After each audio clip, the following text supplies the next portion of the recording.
Assalamualaikum warahmatullahi wabarakatuh. Perkenalkan, nama saya Nur Alifa dengan nomor induk mahasiswa 211010140. Baik, pada video kali ini saya akan memaparkan materi tentang ideologi Pancasila. Ideologi ialah gabungan dari bahasa Yunani ideos dan logos yang berarti tujuan, cita-cita, sudut pandang, pemikiran, dan pengetahuan. Ideologi merupakan seperangkat ide atau keyakinan yang menentukan cara pandang seseorang untuk mencapai tujuan dengan berdasar kepada pengetahuan. Sementara Pancasila berasal dari bahasa Sanskerta yang terdiri dari dua kata, yaitu panca yang berarti lima dan sila yang berarti prinsip atau asas.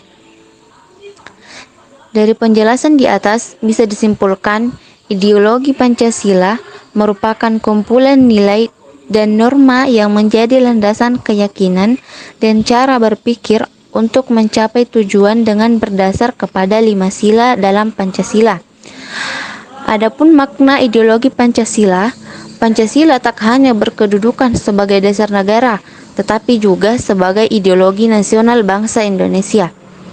Pancasila sebagai ideologi yang mempunyai makna seperti nilai-nilai yang tercantum di dalam Pancasila itu menjadi cita-cita normatif penyelenggaraan bernegara. Nilai-nilai yang tercantum di dalam Pancasila ini merupakan nilai yang disepakati secara bersama. Oleh karena itu, menjadi satu di antara sarana di dalam pemersatu integrasi masyarakat Indonesia. Fungsi ideologi Pancasila ialah sebagai sarana pemersatu bangsa Indonesia, memperkukuh dan memelihara kesatuan dan persatuan, membimbing dan mengarahkan bangsa Indonesia untuk mencapai tujuan, memberikan motivasi untuk menjaga dan memajukan jati diri bangsa Indonesia, menjadi pedoman hidup bangsa Indonesia untuk menjaga keutuhan negara, menumbuhkan jiwa nasionalisme dan patriotisme, menunjukkan jalan serta mengawasi dalam upaya mewujudkan cita-cita yang terkandung dalam Pancasila. Adapun tujuan dari ideologi Pancasila yaitu menghendaki seluruh rakyat Indonesia untuk memiliki sikap religius, memeluk agama sesuai dengan keyakinan dan taat kepada Tuhan, menanamkan dan menjunjung tinggi rasa saling menghargai dan menghormati hak asasi manusia, menciptakan bangsa yang nasionalis dan menanamkan rasa cinta tanah air kepada seluruh rakyat Indonesia tanpa terkecuali, menciptakan bangsa yang demokrasi, yaitu mendahulukan kepentingan umum untuk kesejahteraan bersama, menciptakan bangsa yang adil baik secara sosial maupun ekonomi, sehingga seluruh rakyat Indonesia memiliki kesempatan yang sama untuk mengembangkan usaha tanpa membeda-bedakan. Adapun dimensi ideologi Pancasila ialah dimensi idealisme. Dimensi idealisme adalah suatu dimensi ideologi Pancasila yang terkandung di dalam landasan dasar negara, sehingga dimensi ideologi ini memberikan harapan bagi kehidupan masyarakat bangsa Indonesia ke arah yang lebih baik. Baik, materi kedua yaitu landasan dan tujuan pendidikan Pancasila. Saya Noviana Amelia dengan NIM 2110110-137. Landasan pendidikan Pancasila yang pertama yaitu landasan historis. Landasan historis adalah fakta-fakta sejarah yang dijadikan dasar bagi pengembangan pendidikan Pancasila, baik menyangkut formulasi tujuan, pengembangan materi, rancangan model pembelajaran, dan evaluasinya. 2. Landasan kultural.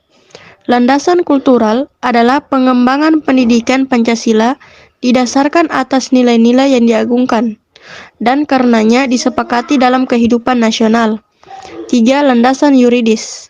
Landasan yuridis menyangkut aturan perundang-undangan yang mendasari pelaksanaan pendidikan Pancasila. 4. Landasan filosofis. Landasan filosofis adalah penggunaan hasil-hasil pemikiran filsafat Pancasila untuk mengembangkan pendidikan Pancasila. Selanjutnya, tujuan pendidikan Pancasila. 1. Memiliki keimanan serta ketakwaan terhadap Tuhan Yang Maha Esa. 2. Memiliki sikap kemanusiaan yang adil juga beradab kepada orang lain. 3. Menciptakan persatuan bangsa. 4. Menciptakan sikap kerakyatan yang mendahulukan kepentingan umum dan mengutamakan musyawarah. 5. Memberikan dukungan sebagai cara menciptakan keadaan yang berkeadilan sosial dalam masyarakat. Demikianlah dari saya. Pengertian Pancasila dalam berbangsa bernegara. Pancasila merupakan pilihan yang terbaik bagi bangsa Indonesia karena bisa mengatasi keberagaman dalam masyarakat Indonesia dengan sifat tetap toleran terhadap banyaknya perbedaan yang ada. Penetapan Pancasila sebagai dasar dari ideologi negara Indonesia memberikan pengertian bahwa negara Indonesia merupakan negara Pancasila. Hal tersebut berarti bahwa semua harus tunduk pada Pancasila dengan membela dan melaksanakan dalam seluruh perundang-undangan berdasarkan Pancasila. Tujuan Pancasila sebagai dasar negara bisa kamu lihat pada pembukaan UUD 1945 alinea keempat yang juga merupakan cita-cita bangsa Indonesia. Tujuan Pancasila yang juga merupakan tujuan NKRI ini terdapat pada UUD 1945 alinea keempat yang berbunyi, kemudian daripada itu untuk membentuk suatu pemerintahan negara Indonesia yang melindungi segenap bangsa Indonesia dan seluruh tumpah darah Indonesia, dan untuk memajukan kesejahteraan umum, mencerdaskan kehidupan bangsa, dan ikut melaksanakan ketertiban dunia yang berdasarkan kemerdekaan, perdamaian abadi, dan keadilan sosial. Maka disusunlah kemerdekaan kebangsaan Indonesia itu dalam suatu Undang-Undang Dasar Negara Indonesia yang terbentuk dalam suatu susunan negara Republik Indonesia yang berkedaulatan rakyat dengan berdasarkan kepada ketuhanan yang Maha Esa, kemanusiaan adil dan beradab, persatuan Indonesia dan kerakyatan yang dipimpin oleh hikmah kebijaksanaan dalam permusyawaratan perwakilan, serta dengan mewujudkan suatu keadilan sosial bagi seluruh rakyat Indonesia. Dari pernyataan yang terdapat pada pembukaan UUD 1945 alinea keempat tersebut bisa dipahami bahwa tujuan Pancasila yang juga merupakan tujuan Indonesia tersendiri adalah membentuk suatu pemerintahan negara Indonesia yang melindungi segenap bangsa Indonesia dan seluruh tumpah darah Indonesia, memajukan kesejahteraan umum, mencerdaskan kehidupan bangsa, ikut melaksanakan ketertiban dunia yang berdasarkan kemerdekaan, perdamaian abadi, dan keadilan sosial. Dalam pembukaan UUD 1945 alinea keempat tersebut juga disebutkan bahwa dasar dari cita-cita negara tersebut adalah Pancasila yang disebutkan setelahnya. Itulah tujuan Pancasila yang perlu kamu kenali. Fungsi Pancasila sebagai dasar negara. Yang pertama, Pancasila sebagai pedoman hidup. Pancasila menjadi sebuah pedoman hidup bangsa supaya bisa menjadi sebuah pedoman dalam mengambil keputusan. Yang kedua, Pancasila sebagai jiwa bangsa. Pancasila haruslah menjadi jiwa dari bangsa Indonesia supaya jiwa bangsa bisa terwujud dalam setiap lembaga maupun organisasi dan insan yang ada di Indonesia. Assalamualaikum warahmatullahi wabarakatuh. Nama saya Fahrani Rahman Talib dengan NIM 2110101131. Pancasila sebagai sistem filsafat. Pengertian filsafat Pancasila. Pancasila sebagai filsafat mengandung pandangan, nilai, dan pemikiran yang dapat menjadi substansi dan isi pembentukan ideologi Pancasila. Filsafat Pancasila dapat didefinisikan secara ringkas sebagai refleksi kritis dan rasional tentang Pancasila sebagai dasar negara dan kenyataan budaya bangsa, dengan tujuan untuk mendapatkan pokok-pokok pengertian yang mendasar dan menyeluruh.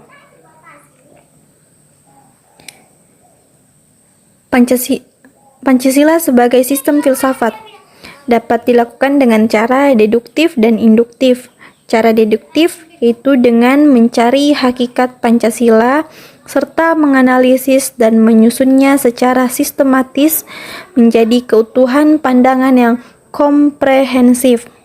Cara induktif yaitu dengan mengamati gejala-gejala sosial budaya masyarakat, merefleksikannya dan menarik arti dan makna yang hakiki dari gejala-gejala itu. Berikut ciri-ciri sistem filsafat Pancasila, antara lain sila-sila Pancasila merupakan satu kesatuan sistem yang bulat dan utuh. Dengan kata lain, apabila tidak bulat dan utuh atau satu sila dengan sila lainnya terpisah-pisah, maka itu bukan Pancasila. Berikut inti sila-sila Pancasila yaitu meliputi Tuhan sebagai kuasa prima, manusia yaitu makhluk individu dan makhluk sosial. Satu, yaitu kesatuan, memiliki kepribadian sendiri. Rakyat, yaitu unsur mutlak negara harus bekerja sama dan gotong royong. Adil, yaitu memberi keadilan kepada diri sendiri dan orang lain yang menjadi haknya.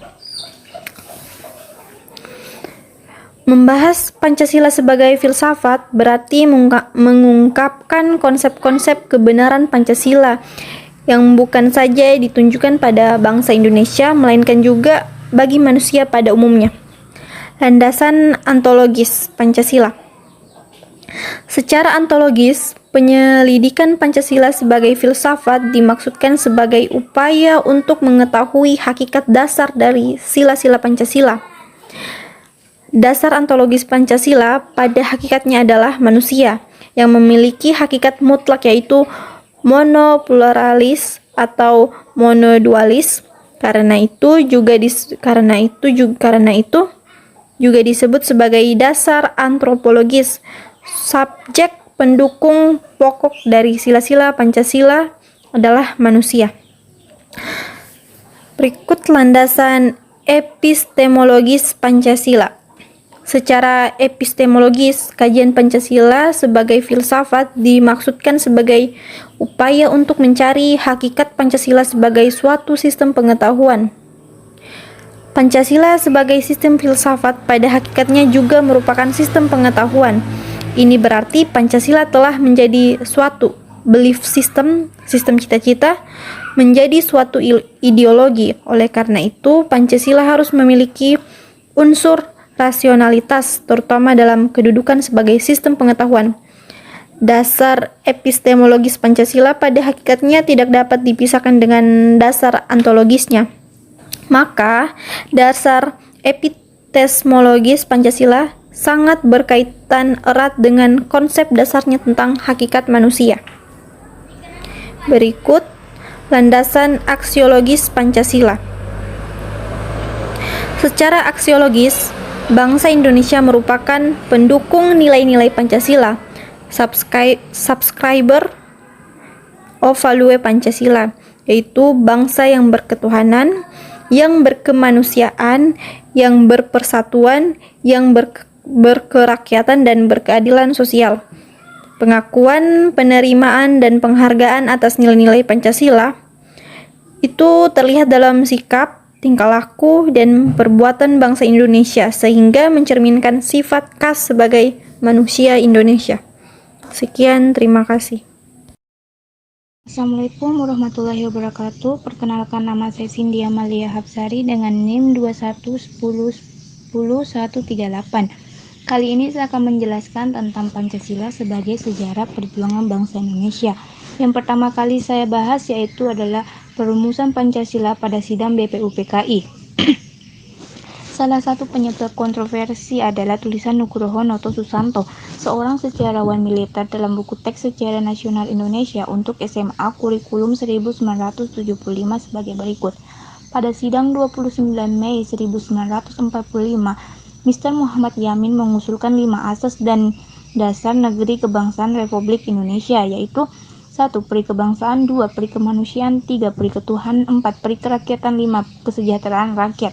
3 hari kemudian, pada tanggal 1 Juni 1945, Insinyur Soekarno mengucapkan pidato mengenai dasar filsafat negara Indonesia merdeka yang juga terdiri atas 5 asas, yakni 1.